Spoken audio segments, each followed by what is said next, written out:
நல்லதே நடக்கும் ஓம் நம சிவாயும் எல்லாம் வல்ல ஸ்ரீ பாராகியம்மன் திருவடி சரணம். உலகத் தமிழ் நெஞ்சங்கள் அனைவருக்கும் உங்கள் சுஸ்திரி ராஜகணபதியின் அன்பான வணக்கங்கள். இன்றைய கடக ராசியில் பிறந்த நண்பர்களே, அயன சயன போகஸ்தானத்தில் அங்காரகன் மாறப்போகும் இரண்டு விஷயம். குறிப்பா உங்களுடைய வாரிசுகள் சம்பந்தப்பட்ட விஷயத்திலும் உங்களுடைய வருமானம் சம்பந்தப்பட்ட விஷயத்திலும் விபரீத மாற்றத்தை, திடீர் மாற்றத்தை செய்ய போகும் செவ்வாய் பகவான் இன்றைய பதிவில் அதனுடைய பேச்சினுடைய பலங்களை தான் நம்ம பார்க்க போறோம். பதிவு ஃபுல்லா பாருங்க நம்ம சேனல். ஏற்கனவே சனி வக்ர பலங்கள் மற்றும் குரு பயிற்சி பலங்களை பதிவிட்டாச்சு. பார்க்கல என்ன சேனல்ல போய் பாருங்க. மேலும் டிஸ்கஸ் லிங்க் இருக்கும், ப்ரெஸ் பண்ணி பார்த்து பயனடைஞ்சுங்க. மறக்காம நம்ம சேனல் சப்ஸ்கிரைப் பண்ணிட்டு கூட தர பெல்லைக்கான ப்ரெஸ் பண்ணிட்டு பக்கத்தில் ஒரு ஆளுன்ற தவறாமல் செலக்ட் பண்ணிச்சுக்கோங்க. நாங்கள் பதிவிடக்கூடிய அடுத்தடுத்த பதிவுகள் உங்களுக்கு உடனுக்குடன் நோட்டிஃபிகேஷனாக வந்து சேரும்.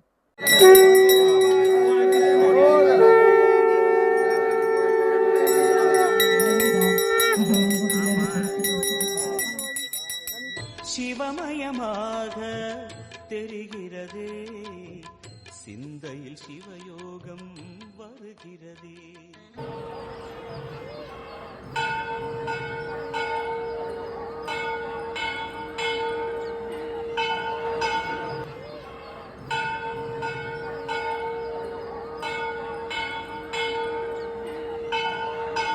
ஓம் ஸ்ரீமலாய வித்மகே கலகஸ்தாய தீமகி தன்னோ வாராகி பிரசோதயாத். நல்லதே நடக்கும் ஓம் நம சிவாயும் எல்லாம் வல்ல ஸ்ரீ பாராகியம்மன் திருவடி சரணம். கடகராசியில் பிறந்த நண்பர்களே, வாழ்க்கையில எதிரி, கடன், நோய், இந்த மூன்றுல ஏதாவது ஒன்று எல்லாருடைய மனிதர்களையும் இருந்துகிட்டே தான் இருக்கும். இந்த மூணுல ஏதாவது ஒன்று கூட தான் நம்ம போராடிக்கிட்டு இருப்போம், கஷ்டப்பட்டுக்கிட்டு இருப்போம்.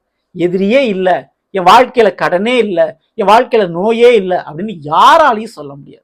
இந்த மூணுல ஏதாவது ஒண்ணு கண்டிப்பா இருக்கும். அதன்றி இதை தான் நம்ம கஷ்டப்பட்டு இருக்கோம். இந்த மூன்றையுமே கட்டுப்படுத்தக்கூடிய, அழிக்கக்கூடிய ஒரு கிரகம்னா அது செவ்வாய். செவ்வாய் என்கிற ஒரு கிரகம் ஒருத்தருடைய ஜாதகத்துல நல்ல ஒரு நிலையில இருந்துட்டாலே எப்பேற்பட்ட எதிரியா இருக்கட்டும், எவ்வளவு பெரிய கடனா இருக்கட்டும், எவ்வளவு பெரிய நோயா இருக்கட்டும், அதை அழிக்க முடியும், கட்டுப்படுத்த முடியும். அப்படிப்பட்ட வலிமை பொருந்திய கிரகம் தான் செவ்வாய். அந்த செவ்வாயினுடைய பயிற்சி இப்போ நடைபெற போகுதுங்க. உங்களுடைய கடகத்திற்கு 11ஆம் வீடான ரிஷபராசியில் இருக்கக்கூடிய செவ்வாய் பகவான் ஆகஸ்ட் 1ஆம் தேதி சரியாக அப்படியே பயிற்சி அடைஞ்சு மிதுன ராசிக்கு பயிற்சி அடைய போறாரு. ஒன்றல்ல இரண்டல்லங்க, இந்த தடவை செவ்வாய் கிட்டத்தட்ட ஒரு 51 நாட்கள் அதே இடத்துல, அதாவது மிதுன ராசியிலே இருக்க போறாரு.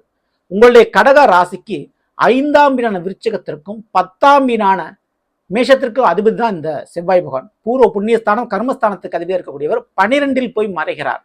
அப்போ இதனுடைய பயிற்சி பலங்கள் எப்படி இருக்கும்? ஸோ கடகராசிக்காரங்களுக்கு பார்த்துரும். முதல்ல கடகராசிக்காரங்களுக்கு கடகராசியிலே செவ்வாய் நீசம் அடைவார் எப்போதுமே. ஸோ எல்லாருக்கும் கொடுக்கக்கூடிய ஒரு கிரகம் உங்க ராசியில வந்தா மட்டும் பலம் இழந்து போகி விடுவார். ஸோ இப்போ அப்படி இல்லைங்க, மறைந்தாலும் குறையாத வலிமையை, சக்தியை கொடுக்க போகும் செவ்வாய் பகவான். அது 12ஆம் வீட்டுல. கடகராசியில் பிறந்த பெண்களுக்கு முதல்ல ஒரு நல்ல காரியம் நான் சொல்ல போறேன். என்னன்னா, உங்க ராசியில குரு உச்சம், 12இல் மங்களக்காரகன். அப்படின்னா என்ன அர்த்தம்னா, தாலி பாக்கியம் இருக்குதுங்க.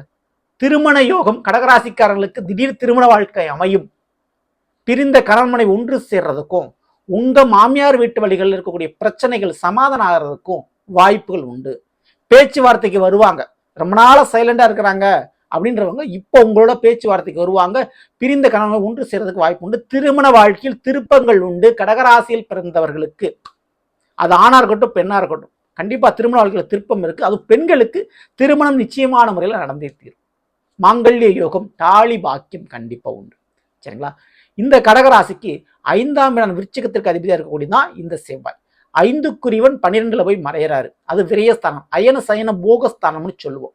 அப்போ பிள்ளைகளால கொஞ்சம் விரய செலவுகள் ஏற்படும். உங்களுடைய வாரிசுகளால, வாரிசே இல்லை சொல்றவங்களுக்கு வாரிசு கிடைக்கும். அதே நேரத்தில் உங்க பிள்ளைகளால இடபுலம், நிலபுலன்கள் வாங்கக்கூடிய யோகம், அதுல கொஞ்சம் செலவு பண்ணக்கூடிய யோகம், அல்லது பிள்ளைகளுக்காக நான் ஊர் மாத்தினேன், வீடு மாத்தினேன் அப்படின்ற விஷயங்கள் நடைபெறும். ஓகேங்களா? ஸோ அதே பிள்ளைகளுக்கு திருமணம் போன்ற வைபவங்கள் செஞ்சு வச்சு அதுல சுப செலவுகள் ஏற்படும். ஸோ இதுக்குண்டான சான்சஸ் அதிகமான முறையில் இருக்கு இந்த மாதங்கள்.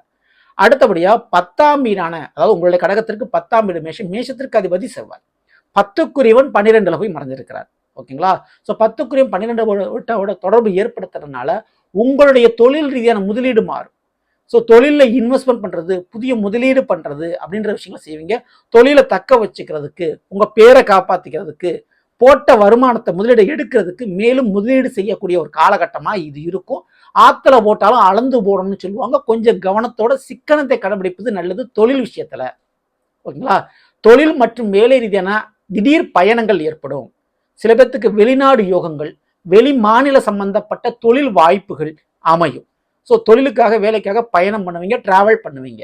ஸோ தொழிலுக்குண்டான இடம், நிலவலங்கள் அல்லது கடை லீஸுக்கு எடுக்கிறது போன்ற விஷயங்களை செய்வீங்க, மூலப்பொருட்கள் வாங்குவீங்க. ஸோ இதெல்லாம் கண்டிப்பா நடக்கும். சரி, இதெல்லாம் ஒரு பக்கம் இருக்க, அதே செவ்வாய் பகவான் சகோதரிகளுக்கு காரக கிரகம். அப்ப கூட பிறந்தவங்களால கொஞ்சம் விரைய செலவுகள் அல்லது கூட பிறந்தவங்களுக்காக நீங்க நேரத்தையோ அல்லது அவங்க குடும்ப பிரச்சனையை சமாளிக்கிறதுக்காக நீங்க மினக்கிறதுக்கோ வாய்ப்பு அதிகம். சரிங்களா?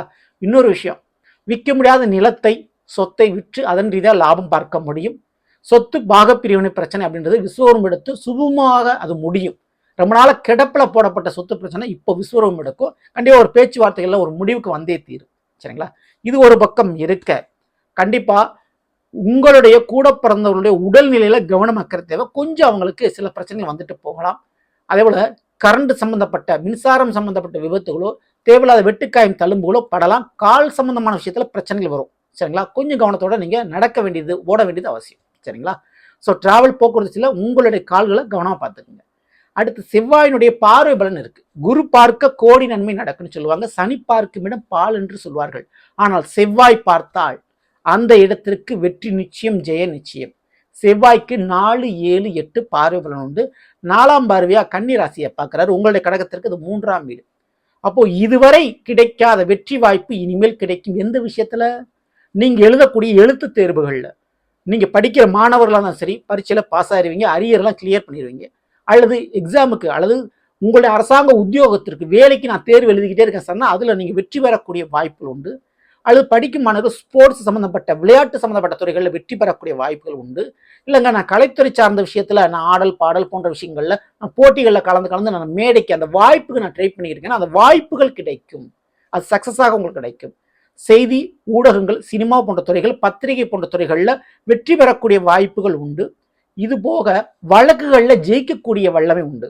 சரிங்களா? செவ்வாய் பார்க்கும்போது 3ஆம் வீட்டை பார்க்கும்போது வழக்குகள்ல நீங்க ஜெயிப்பீங்க. ஓகேங்களா? ஸோ அதே போல வீண் வதந்தி, உங்களை பத்தின பொருளே இருந்துச்சுன்னா அந்த பொருளைக்கு ஒரு முற்றுப்புள்ளி வைப்பீங்க. அதுல கவலைப்படாம இருக்கலாம். சிறுதூர பயணம் செய்யக்கூடிய அதற்கு தேவையான வண்டி வாகனங்களை, கார் வண்டி வாகனம், டூ வீலர் வண்டி வாகனம் சம்பந்தப்பட்ட விஷயங்களை மாத்துவீங்க. அதுல புதுப்பிப்பீங்க. செலவு பண்ணி புதுப்பிக்கக்கூடிய வாய்ப்புகள் இங்க இருக்கு. அல்லது புதுசா வாங்கக்கூடிய யோகம் இருக்கு. ஓகேங்களா? ஸோ இது ஒரு பக்கம் இருக்க, அதே செவ்வாய் 7ஆம் பார்வையா தனுசு ராசியை பார்க்கிறாரு. உங்களுடைய கடகத்திற்கு அது 6ஆம் வீடு. 6ஆம் வீட்டை செவ்வாய் பார்க்கிறார் அப்படின்னா எதிரி கடன் நோய் கொஞ்சம் கட்டுப்படும். கண்டிப்பா கடன் கொஞ்சம் குறையிறதுக்கும் எதிரிகள் அடங்குறதுக்கும் வாய்ப்புகள் ரொம்ப அதிகம். நோய் பிரச்சனைக்கு ஒரு முடிவு காலகட்டம், சரியான மருத்துவ சிகிச்சை கிடைக்குங்க. ஓகேங்களா? ஸோ இது போக செவ்வாயினுடைய 8ஆம் பார்வை என்பது மகர ராசியில பதிந்து உங்களுடைய கடகத்திற்கு அது 7ஆம் வீடு. அப்போ திருமண பந்தத்தை குறிக்குது. மங்களக்காரகன் 7ஆம் வீட்டை பார்க்கிறாரு. அப்போ மாங்கல்ய யோகம், திருமண பாக்கியங்கள் கண்டிப்பா நடந்தே தீரும். திருமண வாழ்க்கையில ஒரு திருப்பங்களை, ஒரு மாற்றங்களை கண்டிப்பா இந்த கிரகம் செஞ்சே தீரும். ஆகஸ்ட் 1 முதல் செப்டம்பர் மாதம் 20ஆம் தேதி வரைக்கும் இந்த பலன்கள் நடைபெறக்கூடிய வாய்ப்பு ரொம்ப அதிகம். சரிங்களா? ஸோ இந்த ஒரு நேர காலகட்டத்துல கடகராசியில பிறந்த நீங்க, குருவான் உங்க ராசியில உச்சம் அடைந்திருக்கிறார். அதை மறந்துடாங்க. கண்டிப்பா ஒரு சுபகாரியம், நல்ல காரியம் உங்க குடும்பத்துல, உங்க வாழ்க்கையில நடந்தே தீரும் இந்த வருஷம். அதனால வியாழக்கிழமை அன்னைக்கோ அல்லது செவ்வாய்க்கிழமை அன்னைக்கோ முருகனுடைய வழிபாடுகளை செய்யுங்க. முருகனுக்கு செவ்வரளி மாலை சாற்றி வணங்குங்கள். மாதுளம்பழ விதைகளை நைவேத்தியமாக படைத்து வணங்குங்க. அதே போல முருகன் கோயிலுக்கு பாத யாத்திரை போறாங்க, அல்லது பழனிமலை கோயிலுக்கு கிரிவலம் போறாங்க, அல்லது படியேறி சென்று முருகனை தரிசனம் பண்றாங்க. அப்படிப்பட்ட பக்தர்களுக்கு நீர் ஆகாரம், மோர் போன்ற நீர் ஆகாரங்களை தானமாக கொடுங்கள். அது ரொம்ப ரொம்ப உங்களுக்கு விசேஷங்க. கண்டிப்பான முறையில தவறாம இந்த வழிபாடுகளை பண்ணுங்க. பெரிய அளவு உங்க வாழ்க்கையில மாற்றங்களும் நன்மையும் நடக்கும்.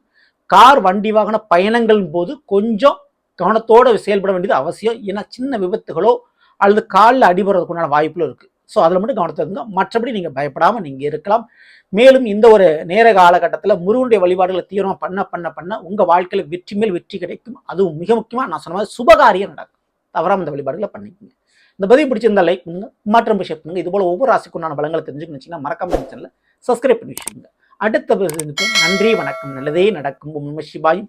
எல்லாம் உள்ள ஸ்ரீ பாராகிமன் திருபடி சரணம்.